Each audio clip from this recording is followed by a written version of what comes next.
You ever meet someone who just gets the job done? No fuss, no need for constant supervision, just pure dedication and hard work. No complaints, no drama, just hard work and dedication. Someone who makes everything seem effortless, yet you know they're putting in the hours? That was Silas, also known as Silvanus, a man whose reputation was built on reliability and unwavering commitment.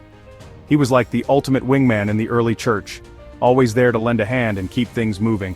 Whether it was a small task or a monumental challenge, Silas was the go-to guy. We don't have his full resume, but his work ethic speaks for itself. His actions spoke louder than any words could. Silas pops up in the book of Acts as a leader in the Jerusalem church. He wasn't just a background character, he played a pivotal role. This wasn't a small gig. The early church was navigating some serious growing pains, and they needed guys like Silas to keep things together.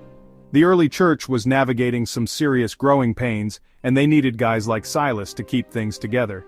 He was a crucial part of the team, ensuring that everything ran smoothly. He was a steady hand, someone the apostles trusted to make the tough calls and represent them well. His wisdom and judgment were invaluable. Think about it. Would you trust just anyone to travel with Paul, the guy who used to persecute Christians? Silas was chosen for a reason. Silas was chosen for a reason. He was dependable, trustworthy, and had a heart full of faith. He was the real deal, a man of faith and action. His life was a testament to his beliefs. He didn't shy away from challenges, he embraced them. Silas was a beacon of strength and resilience, always ready to face whatever came his way. Now, the early church wasn't all sunshine and roses. They faced some serious internal conflicts, like figuring out the role of Jewish law for Gentile converts. This was a big deal, folks, a real potential church splitter. So, what did they do? They sent their best, Paul, Barnabas, and you guessed it, Silas. These guys were tasked with going to Jerusalem and hashing things out with the apostles and elders. Talk about pressure. Silas and the team listened, they debated, and they found common ground. They helped craft a message of unity and freedom that went out to the churches, preventing a major division. This was a defining moment for the early church, and Silas was right there in the thick of it. After Jerusalem, Silas could have easily stayed put. He'd earned some downtime, right? Not a chance. He teams up with Paul on his second missionary journey, a trip that would take them through some of the toughest territories of the Roman Empire. These weren't luxury cruises, folks. We're talking rough roads, dangerous cities, and constant opposition. Yet, Silas and Paul persevered, sharing the gospel in cities like Philippi, Thessalonica, and Berea. They faced persecution, were run out of town, and even imprisoned. Through it all, Silas never wavered. He was a rock, a source of strength for Paul and a beacon of hope for the new converts. He understood that spreading the gospel wasn't a walk in the park. It was a calling, a mission worth sacrificing for. Section 4. Faith in Chains. Now let's talk about Philippi. This is where things get really interesting. Paul and Silas are falsely accused, beaten, and thrown in jail. I'm talking maximum security, ancient Roman style. Their feet are shackled, the darkness is suffocating, and the pain is real. What do? They pray. They sing hymns. They choose faith over fear. And then, something incredible happens. An earthquake shakes the prison to its core. The chains fall off and the doors swing open. This wasn't just a lucky break, it was a testament to their unwavering faith. Even in chains, they chose to praise God. And that, my friends, is the kind of faith that moves mountains. Section 5. Words of encouragement. Now, Silas wasn't just a man of action, he was a man of words too. His words carried weight and meaning, resonating deeply with those who heard them. He understood the power of encouragement, of reminding people that they weren't alone in their struggles. His words were like a balm to the weary soul, offering comfort and strength. That's why he co-authored letters to the Thessalonians, offering guidance, hope, and a healthy dose of tough love when needed. These letters were more than just ink on parchment, they were lifelines to those in need.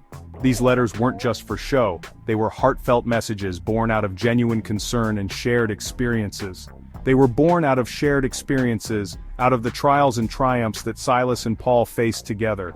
Their journeys were filled with challenges, but also moments of profound connection and understanding. They spoke of perseverance, of standing firm in your faith even when things got tough. Their words were a rallying cry for those who felt lost or abandoned. And let's not forget his work with Peter. Silas was instrumental in spreading Peter's teachings, ensuring that his messages reached those who needed them most. Silas was the one who delivered Peter's first letter. a powerful message of hope and encouragement to Christians facing persecution. His dedication to this task was unwavering. He was a bridge builder, connecting people and strengthening the church through his words and actions. His legacy of encouragement and support continues to inspire us today. Section 6, A Legacy of Faithfulness. So what happened to Silas? We don't know all the details. The Bible doesn't give us a neat and tidy ending to his story. But you know what? That's okay. Because Silas's legacy isn't about how he died, it's about how he lived. He lived a life of faithfulness, of serving others, of spreading the gospel no matter the cost. He was a behind-the-scenes kind of guy, content to let others take the spotlight, but his impact on the early church was undeniable. Silas may not have been the main attraction, but he was the guy holding the ladder, making sure the light stayed on. He was the unsung hero, the reliable worker, the faithful friend, and that, my friends, is a legacy worth celebrating. Section 7, Lessons from Silas. So, what can we learn from a guy like Silas? Plenty. Silas was a man of quiet strength and unwavering faith, someone who didn't seek the spotlight but made a profound impact nonetheless. We can learn that faithfulness isn't about the size of the task but the dedication we bring to it. Silas showed us that even the smallest acts, when done with great love and commitment, can have a ripple effect far beyond what we can see. We can learn that enduring trials with grace and faith can lead to incredible victories. Silas faced numerous challenges, yet he remained steadfast, showing us that true strength is found in perseverance and trust in a higher purpose. We can learn that sometimes the greatest impact is made not by shouting from the rooftops, but by quietly serving alongside others.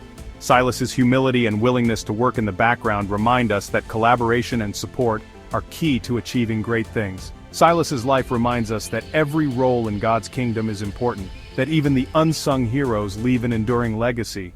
His deep roots in faith and his consistent walk on the path of righteousness serve as a powerful example for all of us.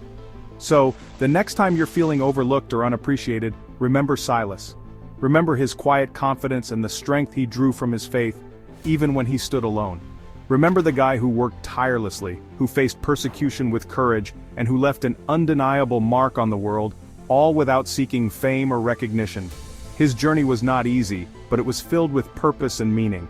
That's a legacy worth striving for, folks. That's a life well lived. Silas's story encourages us to find strength in our faith, to persevere through challenges, and to make a difference in the world, no matter how small our actions may seem. If you found this message encouraging, share with someone today.